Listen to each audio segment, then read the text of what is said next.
तो आइए दोस्तों, आपकी रिक्वेस्ट पर ये दूसरा वीडियो है आपके द्वारा भेजे गए जो क्वेश्चंस हैं, जो डाउटफुल क्वेश्चंस हैं, उनके सॉल्यूशन के साथ। देखिए दोस्तों, पूरी ईमानदारी से बहुत ज़्यादा रिसर्च करने के बाद मैं आपको ये आंसर्स बता रहा हूँ। इतना टाइम नहीं है कि मैं आपको पूरा इसका डिटेल थीसिस दूँ, इस पर लिखा गया जो डिटेल है वो मैं पूरी आपको बताऊँ। हालांकि मैं कोशिश करूँगा कुछ रेफरेंस आपको दे दूँ ताकि आपको विश्वास हो। तो आइए शुरुआत करते हैं क्वेश्चन नंबर 1 की। देखिए क्वेश्चन है, who is the hero of Paradise lost. ये क्वेश्चन कम से कम 50 बार अभी तक मेरे से पूछा जा चुका है कि हु इज द हीरो। देखिए बड़ा स्पष्ट आपको बता दूं, Adam is the hero of Paradise Lost. बिल्कुल clear cut, Adam is the hero of Paradise Lost. But in reference, अगर आपसे पर्टिकुलर बुक 1 और बुक 2 का पूछा जाए, who is the hero of Paradise lost book 1, book 2, तब आप वहां पर सैटर्न करके आइएगा। अगर उसमें मेंशन नहीं है और पूछा है कि who is the hero of Paradise lost, तब आप एडम लिख करके आइएगा। क्योंकि आपको बता दूं, जो बहुत सारे रोमांटिक्स हैं जैसे सैली, कीट्स, बायरन, इन्होंने सैटर्न को जो है हीरो माना है पैराडाइज लॉस्ट का। लेकिन ओवरऑल जो गुण होने चाहिए हीरो के, जो क्वालिटीज होनी चाहिए, जो क्लासिकल हमारे जो एपिक हैं, उनके आधार पर अगर देखा जाए तो Adam is the hero of Paradise lost. Second question है दोस्तों, which is the last play of Shakespeare. देखिए ये क्वेश्चन आप लोगों ने भेजे हैं, उनका मैं सॉल्यूशन आपको प्रोवाइड कर रहा हूं और आप भेज सकते हैं और क्वेश्चंस आप भेजिए आवश्यकता अनुसार अपनी, और मैं उनका सॉल्यूशन आपको दूंगा। Which is the last play of Shakespeare पूछा जाता है, टेम्पेस्ट है या हेनरी एट्थ है।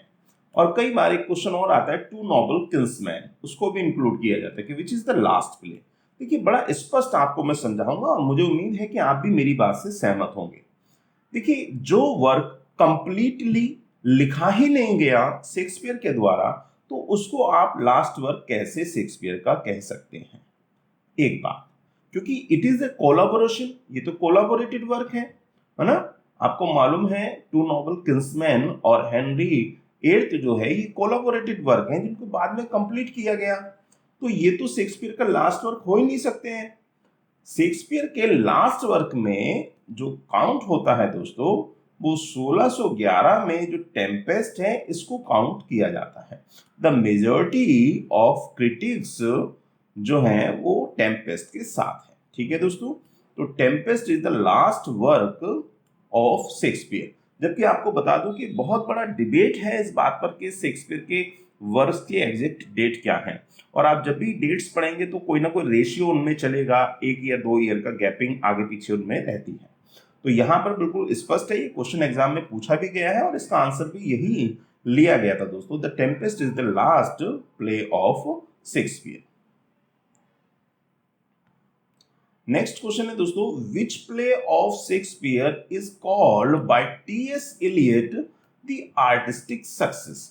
देखिए ये क्वेश्चन भी मुझे किसी विद्यार्थी ने भेजा है और मैं अपनी तरफ से पूरा दोस्तों आप लोगों की मदद करने की कोशिश कर रहा हूं। और यदि आपको चैनल जरा सा भी अच्छा लगे तो इसको शेयर, लाइक, सब्सक्राइब करना मत भूलिएगा। देखिए which play of Shakespeare is called by T S. Eliot an artistic success. बिल्कुल सिंपल बात है, आपको मालूम है टी.एस. एलियट का वर्क है हैमलेट एंड हिज प्रॉब्लम्स। उसमें ये एक्चुअली ये क्रिटिकल वर्क है और ऐसे के रूप में है। और आपको बता दूं कि इसमें हैमलेट को आर्टिस्टिक फेलियर इन्होंने कहा है on the basis of the delay matter, जो डिलेइंग है ट्रेजेडी में उसके आधार पर, और जो ऑब्जेक्टिव कोरिलेटिव है उसके आधार पर उन्होंने हैमलेट को आर्टिस्टिक फेलियर कहा है। ऑन द अदर हैंड मैं आपको पूरा बता देता हूं कि उन्होंने लिखा क्या है। Eliot, on the other hand, claimed that Hamlet is most certainly an artistic failure. Artistic failure बताया किसको दोस्तों? Hamlet को। Unlike, किससे भिन्न? Coriolanus, which he characterized as Shakespeare's most assured artistic success. इन्होंने कॉरियोलानस को आर्टिस्टिक सक्सेस कहा है दोस्तों, और वो कहते हैं कि कॉरियोलानस जो है हैमलेट जितना इंटरेस्टिंग तो नहीं है, but with Antony and Cleopatra, पर एंटोनी और क्लियोपेट्रा जितना आप कह सकते हैं, और ये एक आर्टिस्टिक सक्सेस है।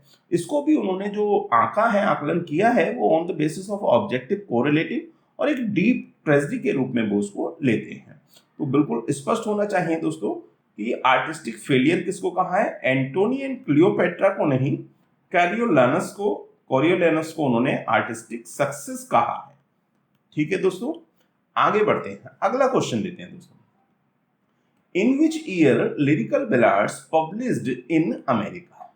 देखिए क्वेश्चन कई बार पूछा गया है, बच्चे बड़े परेशान होते हैं। एक्चुअली क्या है मैं आपको बता दूं, एक बुक प्रकाशित हुई, मैं नाम नहीं लूंगा किसी भी पर्टिकुलर लेखक का, उन्होंने अपनी किताब में कम से कम 1000 गलतियां की। अब उन 1000 गलतियों को जो स्टडी करने वाले स्टूडेंट्स हैं, जैसे मैं भी हूं, मैंने भी उस किताब को पढ़ा, लेकिन बाद में मुझे बहुत समय बाद ये समझ आया कि इसमें बहुत सारी गलतियां दे रखी हैं जो मैंने अपने लेवल से स्टडी की। तो उस किताब का जो पढ़ा हुआ है वो अभी भी लोगों के दिमाग में कहीं ना कहीं है। मैं पर्टिकुलर उस किताब का नाम नहीं लूंगा, उसमें बहुत सारी गलतियां हैं।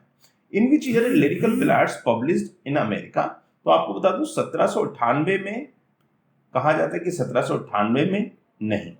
सही आंसर जो है दोस्तों वो है 1802 में अमेरिका में ये प्रकाशित हुआ, और बहुत ज्यादा इसका मतलब कि कहते हैं कि फेमस ये हो गया ये वर्क, लिरिकल बैलाड्स।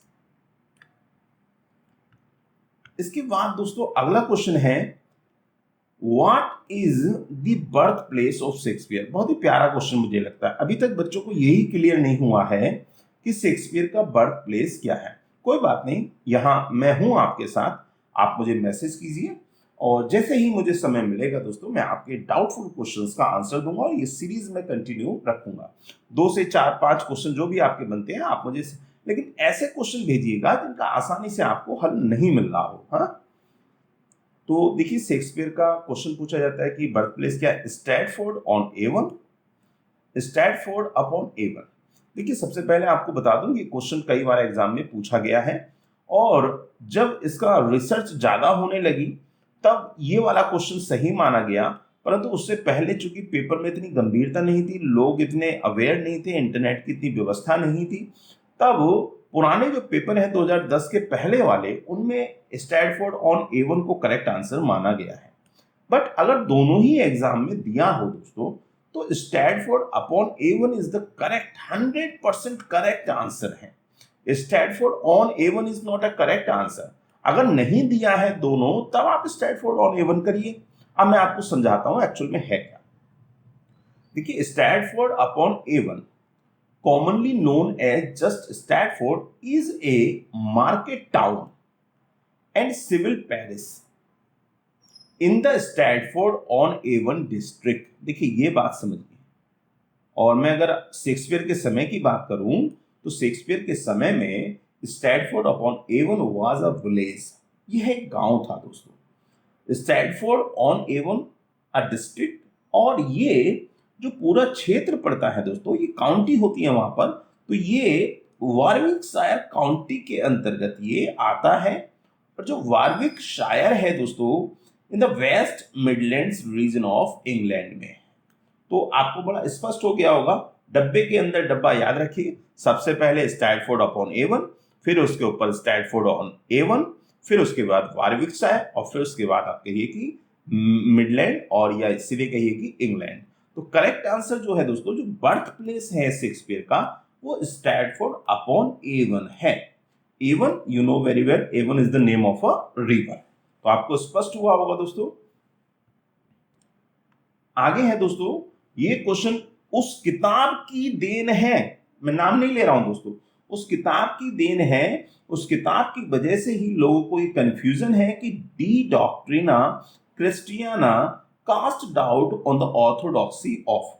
देखिए मैं अभी इस पर कुछ मटेरियल प्रोवाइड करने की कोशिश कर रहा हूं, लेकिन क्या करूं, मैं बड़ा लाचार हो जाता हूं, बहुत सारी चीजें चाहकर भी मैं नहीं कर पाता, सपोर्ट ना मिलने के कारण। मैं आपको बताता हूं दोस्तों, डॉक्ट्रिना डी डॉक्ट्रिना क्रिस्टिना है क्या। एक्चुअली ये मिल्टन का एक ऐसा वर्क है जो डिस्प्यूटेड है, जिसमें मिल्टन के होने ना होने का भी कुछ लोग डाउट पैदा करते हैं कि मिल्टन का वर्क है भी या नहीं। दूसरी इंपॉर्टेंट बात, इसमें मिल्टन का एक अलग ही प्रकार का विचार दिखाया गया है, जो पैराडाइज लॉस्ट और पैराडाइज रिगेन की जो गॉड की थ्योरी है उन नियमों के से थोड़ा अलग है। Here in this work Milton presents his views different from the paradise lost and paradise regain. अब पूछ रहे थे कि कास्ट डाउट, ये क्वेश्चन एक किताब में बना, फिर दूसरे में छपा, उसमें गलत हुआ और फिर आंसरों में गड़बड़ होना शुरू हो गया। ये मैं अपने एक्सपीरियंस से बता रहा हूँ, मैंने उस किताब को पढ़ा है और जो सही है उस किताब को भी पढ़ा है। किसने किसकी कॉपी की अच्छे से मालूम है, मैं नाम किसी का नहीं लूंगा। तो पैराडाइज लॉस्ट, पैराडाइज रिगेन। दोस्तों सच बात तो ये है कि जीसस क्राइस्ट का बर्थ इसमें दिखाया गया है और जीसस क्राइस्ट के बारे में बात इसमें भी है, तो ये दोनों पर ही डाउट क्रिएट करता है। यह मैंने अपने वीडियो में बड़े अच्छे से स्पष्ट किया है।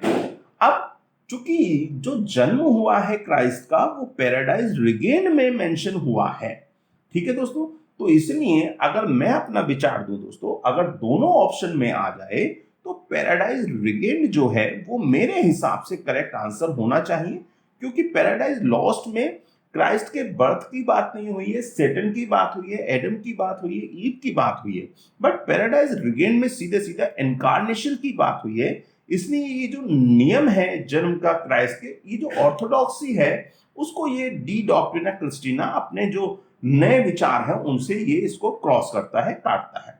तो करेक्ट आंसर है, दोनों ही सही हैं, बट अगर आप ज्यादा की बात करें कौन सा सही है तो पैराडाइज रिगेन है दोस्तों।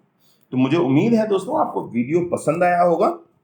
यदि वीडियो अच्छा लगे तो और क्वेश्चंस भी आप मुझे भेज सकते हैं और मैं हूं अभी, आप अपना सॉल्यूशन, कोई डाउटफुल क्वेश्चन आपका है तो आप पूछिए और मैं कोशिश करूंगा उसका आंसर जल्दी से जल्दी आपको प्रोवाइड करूं। तो मिलते हैं अगले वीडियो में, तब तक के लिए नमस्कार, थैंक यू सो मच।